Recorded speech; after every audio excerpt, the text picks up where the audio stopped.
Mr. Peter on the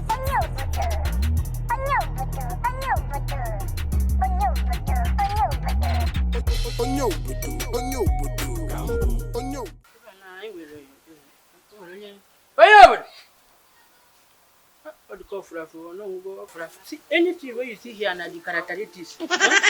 If you come at anything when you do na the characteristics of the land. I'm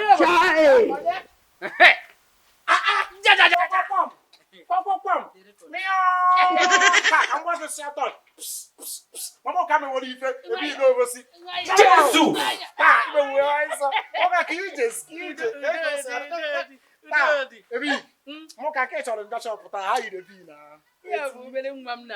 Come back from Obodo Yibo. Oh, those your grandchildren went over to you. Wow. The last one be this. Don't worry, very soon. I go join on for that way. Tell you everywhere. So, I got to go down there. He was slap you. He was slap me. Cages. I was saying, I do you. What is here? Children from over snap me now. Ta, mpage me sir. Aya, snap me also. If you go For research. Shall go do? Cannot be 15 naira. This man. For 50. Confirm. Give me one, can you? Snap me. Are you just slap? You be mumu. If you go, boss. If you give me what you feel.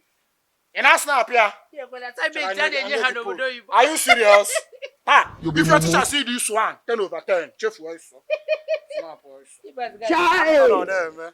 Say, but mama, can this one in the snap you? What he come, man? What he come solve?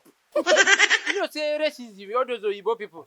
Get as then they treat black people. Then tell my pikin. It's every time we go to school, they tell her, say, go back to Africa. Oh, you good for nothing people. She come back, come say, my show, I'm one example of good for nothing. Man, you perfect example. Shall we go do like repete?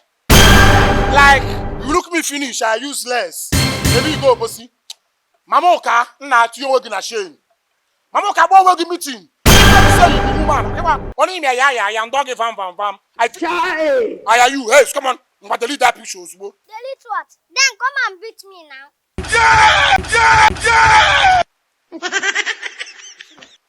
Okay. Oh, no Oyibo so. No Oyibo. Oh yeah, me. No ikuni na ni na amachaga. At least now, okay, you just got to give me something very important. So far, you talk about our generation.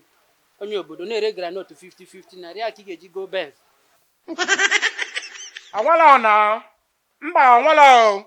We do this thing. Awala. Mokweni ya. Awala. So I come you ekpori abia na kegika o se gi so o je ban hogoshi and that for come no 10/10. Cherigodu. Mama Oka, cherigodu. Like repete. Come on.